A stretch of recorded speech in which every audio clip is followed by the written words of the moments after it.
I remember that night vividly, the air thick with anticipation as Sarah and I decided to take a shortcut through the old forest. It was supposed to be a quick way home, but the moment we stepped beneath the gnarled branches, a chill ran down my spine. The trees loomed over us like ancient sentinels, their twisted limbs reaching out as if to warn us to turn back. We laughed it off at first, brushing aside the unease that crept in. But as we ventured deeper, the laughter faded, replaced by an unsettling silence. The kind of silence that makes your heart race and your skin prickle. I could feel Sarah's hand tighten around mine, her grip betraying her growing fear. Then it happened.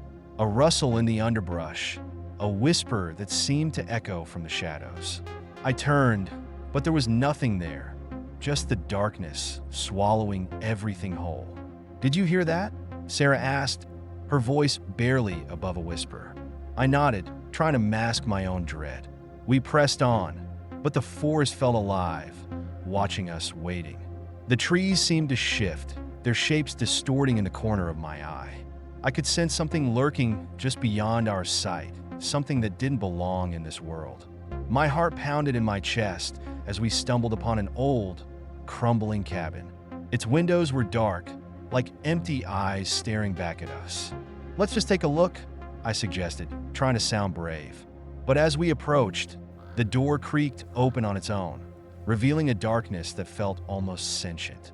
We stepped inside, and the air turned cold, wrapping around us like a shroud. Shadows danced on the walls, and I could hear Sarah's breath quickening beside me. Suddenly, the door slammed shut, plunging us into darkness. Panic surged through me as I fumbled for the handle, but it wouldn't budge. I could hear whispers now, low and menacing, swirling around us like a storm.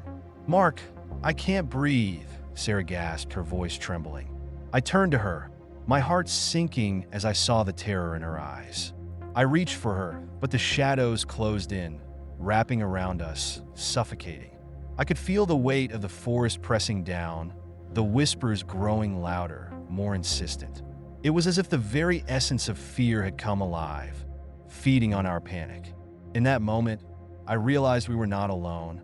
The forest had claimed us, and the nightmare was just beginning. As I fought to keep Sarah calm, I couldn't shake the feeling that this was more than just a bad dream.